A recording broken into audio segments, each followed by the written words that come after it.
Hello दोस्तों आज हम सीखेंगे कि जो आपके पास एक्सेल्स होते हैं आइटम के बने हुए, जैसे कि आप पहले से कहीं मैनुअली वर्क कर रहे हैं तो आपके पास अपने आइटमों का एक एक्सेल होता है पहले से, या फिर आप कोई दूसरा अकाउंटिंग सॉफ्टवेयर आप यूज़ कर रहे हैं तो वहाँ से क्या है कि एक्सेल एक्सपोर्ट हो जाता है जो भी आपका आइटम मास्टर है। तो कहीं से भी आपका जो एक्सेल अरेंज होने के बाद आप मार्ग में डायरेक्टली इंपोर्ट कर सकते हैं मेथड बनाकर, जिसमें आपका जो है टाइम बहुत बचेगा और आप अच्छे से इसमें वर्क कर पाएंगे। तो चलिए देखते हैं कैसे इसको करना है। सबसे पहला स्टेप इसमें यह है कि जो भी आपका एक्सेल है आप अपने एक्सेल को अरेंज करें और जो भी उसमें लाइन्स है, अप डाउन लाइन्स है, उसको एक अच्छी तरीके से आप अपने एक्सेल को रेडी कर लें। मैं आपको दिखा देता हूँ कि किस तरीके से, कुछ इस तरीके से आप अपने एक्सेल को रेडी कर लें। और एक्सेल में क्या क्या चीज़ें रिक्वायर्ड होगी वो आपको जो है जिससे भी आप सॉफ्टवेयर परचेज करेंगे वो भी आपको बता देंगे, और यहाँ पे मैं भी आपको बता देता हूँ। मेनली क्या है, प्रोडक्ट का नाम, जैसे कि जो मैंने ये डेटा बना रखा है वो एक केमिस्ट शॉप का बना रखा है। अगर आप किसी और ट्रेड से हैं तो आपको भी ऐसे ही डेटा बनाना है, बट आपको यहाँ पर डिटेल जो है अपने आइटमों की डालनी है। जैसे प्रोडक्ट का नाम, यूनिट, कितना स्टॉक है, अगर आप स्टॉक डालना चाहते हैं, नहीं तो आप इसको ऐड नहीं करना चाहते तब भी आप इसको कर सकते हैं। ठीक है, उसके बाद आपको एमआरपी, क्या आपका परचेज प्राइस है, क्या आपका सेल प्राइस है, उसकी कंपनी क्या है। कंपनी जैसे कि केमिस्ट शॉप में बहुत सारे ब्रांड जो हैं सेल होते हैं, जैसे लीफोर्ड की मेडिसिन से सेल होती हैं। जैसे अगर जो पॉपुलर बात करें हम कि हिंदुस्तान यूनिलीवर के बहुत सारे प्रोडक्ट हैं, हॉर्लिक्स वगैरह, तो ये क्या है, हॉर्लिक्स आइटम हो गया उनका, और ब्रांड जो कंपनी का नेम है वो हिंदुस्तान यूनिलीवर हो गया। तो ऐसे ही अगर आपकी जो इन्वेंट्री है उसमें कुछ ऐसा है कंपनी का तो आप इसको ले सकते हैं, नहीं तो कोई मैंडेटरी नहीं है। इस एक्सेल में जो आप अपने आइटम मास्टर के अंदर लेना चाहते हैं वही आप लें और फालतू की चीज़ें ना लें, नहीं तो फिर आप ही इसमें आगे कंफ्यूज हो जाएंगे। उसके बाद है ग्रुप, जैसे इसमें ग्रुप बताया हुआ है मैंने जो भी है कि ये मेडिसिन टैब है, ये सिरप है, टैब है, सिरप है।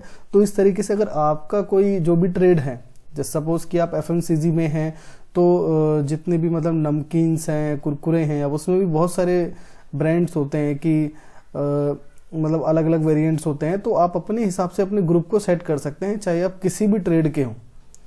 उसके बाद है टैब कन्वर्जन। ये जो है सिर्फ और सिर्फ मेडिसिन यानी कि केमिस्ट शॉप वाले ही इसको यूज़ करेंगे। अगर आप किसी और ट्रेड से हैं तो इसमें आपका कोई वर्क नहीं है।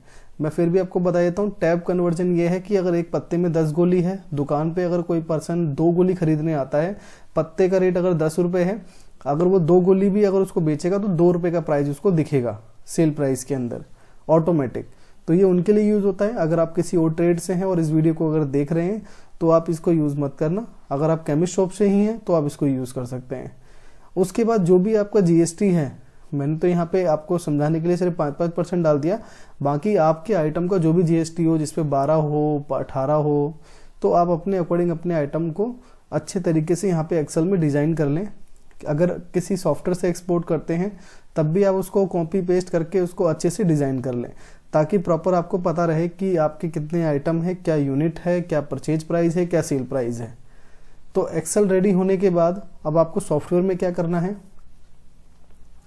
दूसरा स्टेप आपका सॉफ्टवेयर में है, आपको रिपोर्ट में जाना है। रिपोर्ट में जाने के बाद आपको यूटिलिटी, और यूटिलिटी में आपको कॉपी, और कॉपी में आपको आना है इंपोर्ट मास्टर फ्रॉम एक्सेल।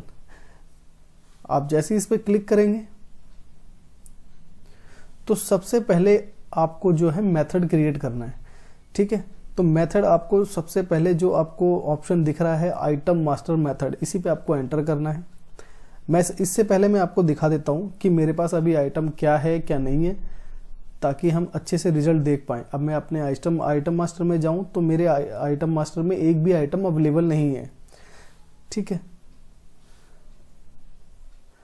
अब मैं दोबारा से वही प्रोसेस रिपीट करता हूं कि आपको जाना है रिपोर्ट में मैनेजमेंट रिपोर्ट से आपको यूटिलिटीज में जाना है। उसके बाद कॉपी में आकर इस पे क्लिक कर देना है इंपोर्ट मास्टर फ्रॉम एक्सेल, और सबसे पहले आपको मेथड बनाना है अपने आइटम का। ये क्यों ज़रूरी है, सबके एक्सेल्स के जो पार्ट्स होते हैं सब अलग होते हैं, किसी के रो में आइटम डला हुआ है, किसी के रो में पहले एमआरपी डला, तो इसके लिए हमें एक मेथड क्रिएट करना होता है कि एक्चुअल हमारे एक्सेल में कौन सी चीज़ कहाँ पे रखी हुई है। ए में क्या रखा हुआ है, बी में क्या रखा हुआ है, सी में क्या रखा हुआ है, ये सारी चीज़ हमें जो है यहाँ पे डिफाइन करनी होती है। उसके अकॉर्डिंग ये डेटा को इंपोर्ट कर लेता है, जिसमें आपको इन फ्यूचर कोई दिक्कत नहीं आती। अगर दोबारा से आपको अगर उसे इंपोर्ट करना होगा तो भी आप इंपोर्ट कर सकते हैं, फिर आपको मेथड बनाने की जरूरत नहीं पड़ेगी। तो हम सबसे पहले मेथड बना लेते हैं। आप जैसे इस पर क्लिक करेंगे, अगर आपके पहले के मेथड बने हैं तो आप उसको मॉडिफाई कर सकते हो, और उसको एक्सपोर्ट अगर बने हुए हैं तो उसे एक्सपोर्ट कर सकते हो, डिलीट कर सकते हो। तो और भी ऑप्शन है। जो आपको इनिशियल जो ऑप्शन यूज करना है मेथड नया बनाने के लिए। अब यहाँ पे आप अपने मेथड का नाम दे दोगे, जैसे मैं दे देता हूँ टेस्ट EX। उसके बाद आप इसको यस कर दें, और यहाँ पे अगर आप और भी कुछ नाम लिखना चाहें अपने इस मेथड का तो आप लिख सकते हैं। जैसे मैं लिख देता हूँ आइटम मास्टर। तो आपके अकॉर्डिंग जो भी आपके हिसाब से बेटर हो तो आप उसको यहाँ पे टाइप कर दें। उसके बाद आपको यहाँ पे बहुत सारे ऑप्शन दिखेंगे। आप बिल्कुल भी कंफ्यूज मत हो जाना इस चीज़ को देखकर। आपको सिर्फ और सिर्फ जो है चूज करना है डेटा फ्रॉम लाइन। आपको बस ये बताना है इधर। अब मैं आपको एक्सेल ओपन करके प्रॉपर समझा देता हूँ। जैसे कि आप ये देख रहे हैं, सबसे पहली लाइन में जो है मतलब टाइटल लिखा हुआ है, प्रोडक्ट का नेम, यूनिट, स्टॉक। ये इसलिए लिखा हुआ है ये टाइटल कि हम पहचान पाए कि कौन सी रो में कौन सी चीज ये है, ये इसलिए टाइटल दिया हुआ है। अब इस टाइटल को तो हमें इंपोर्ट करना नहीं होगा। अब हमें जो इंपोर्ट करना है वो यहाँ से इंपोर्ट करना है कि हमारा जो डेटा है वो यहाँ से इंपोर्ट हो। तो ये जो डेटा फ्रॉम जो लाइन स्टार्ट हो रही है ये 2 से स्टार्ट हो रही है। अगर हम 1 से अगर वहाँ पे लेते हैं तो ये भी हमारा उसमें ऐड हो जाएगा, जबकि हमें ये नहीं चाहिए। तो हमें जो डेटा उठाना है वो लाइन नंबर 2 से उठाना है। तो जैसे ही आप सॉफ्टवेयर में ये ऑप्शन देखेंगे डेटा फ्रॉम लाइन, तो यहाँ पे आप अपने एक्सेल के अकॉर्डिंग जहाँ से आपको डेटा उठाना है। कभी कभी ऐसा होता है कि किसी एक्सेल में डेटा लाइन 3 से स्टार्ट हो रही है, 4 से स्टार्ट हो रही है, 5 से स्टार्ट हो रही है। बट मेरा जो रिकमेंडेशन है कि आप 2 से स्टार्ट करें। अपने एक्सेल को पहले से अच्छे से कॉपी पेस्ट करके बना लीजिए और 2 से ही स्टार्ट करें, आपके लिए भी बेटर रहेगा। अगर आपके नीचे कोई टीम है, कभी इन फ्यूचर उसको करना होगा तो वो भी कर सकते हैं। तो मैं यहाँ पे डाल देता हूँ 2। उसके बाद आपको यहाँ पे कोई भी ऑप्शन नहीं देखना। उसके बाद अब आपको यहाँ पे क्या करना है, अपनी एक्सेल की फील्ड्स को यहाँ पे बताना है। जैसे आप एंटर करेंगे तो आपको बहुत सारे ऑप्शन दिखेंगे, तो आपको यहाँ पे सर्च करना होगा। अब जैसे कि मैं आपको प्रॉपर तरीके से बताता हूँ कि सबसे पहले हम ले लेते हैं ए के अंदर हमारा है आइटम मास्टर, जो कि प्रोडक्ट नेम है। सॉफ्टवेयर के अंदर आइटम मास्टर कहा जाता है इसको। तो मैं यहाँ पे टाइप करता हूँ आइटम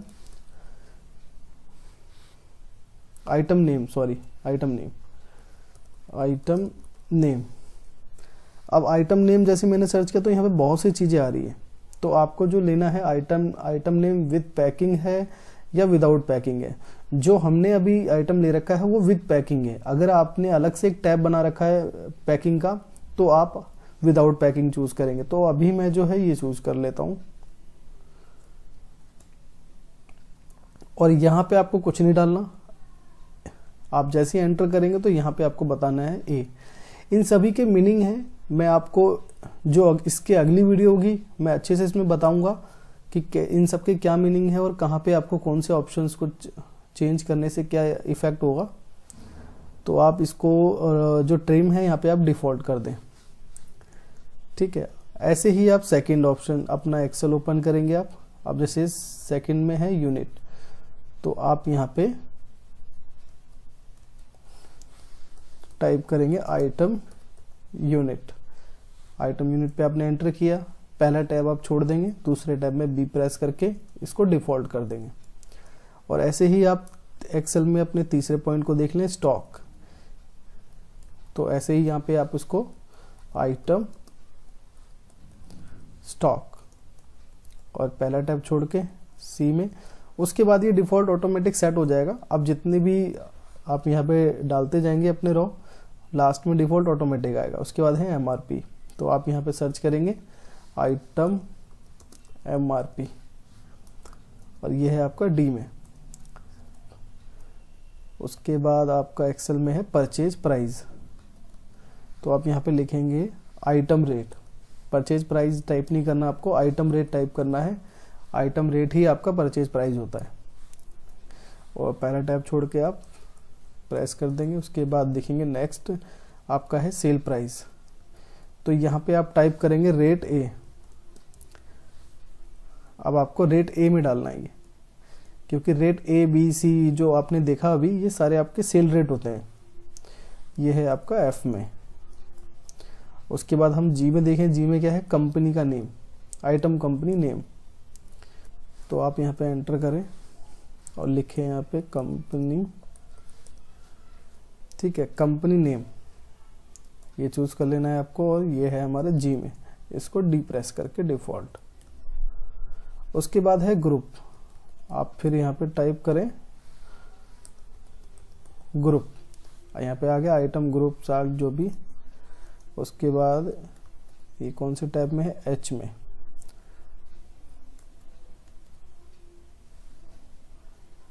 आप यहाँ पे एच टाइप करके डिफॉल्ट कर देंगे। उसके बाद है आपका टैब कन्वर्जन। टैब कन्वर्जन के लिए आप कन्वर्जन टाइप करिए, तो आपको यहाँ पे दिख जाएगा आइटम कन्वर्जन, और आप ये है हमारा आई में। उसके बाद है आपका IGST, तो आपने टाइप किया IGST, और ये आपका IG।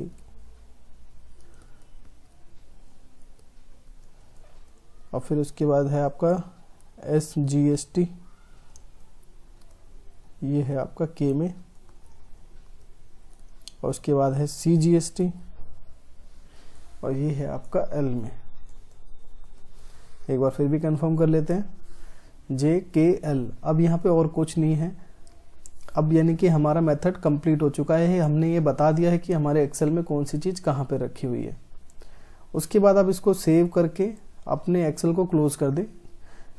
जिस एक्सेल को आपको इंपोर्ट करना है वो आपकी एक्सेल क्लोज हो, नहीं तो क्या है कि कभी कभी इसमें प्रॉब्लम क्रिएट हो जाती है। उसके बाद आपने जितनी भी चीज़ें डाली है, अब यहाँ का जो स्टेप है आगे कि इसको सेव कैसे करें, तो ये ऑटोमेटिक सेव हो जाता है, बस आपको स्किप करना है। ये आपका ऑटोमेटिक सेव हो गया, इसके लिए कोई की नहीं है। जैसे ही आपका आइटम का मेथड बन गया, अब आपको बी ऑप्शन चूज करना है, आइटम मास्टर इंपोर्ट।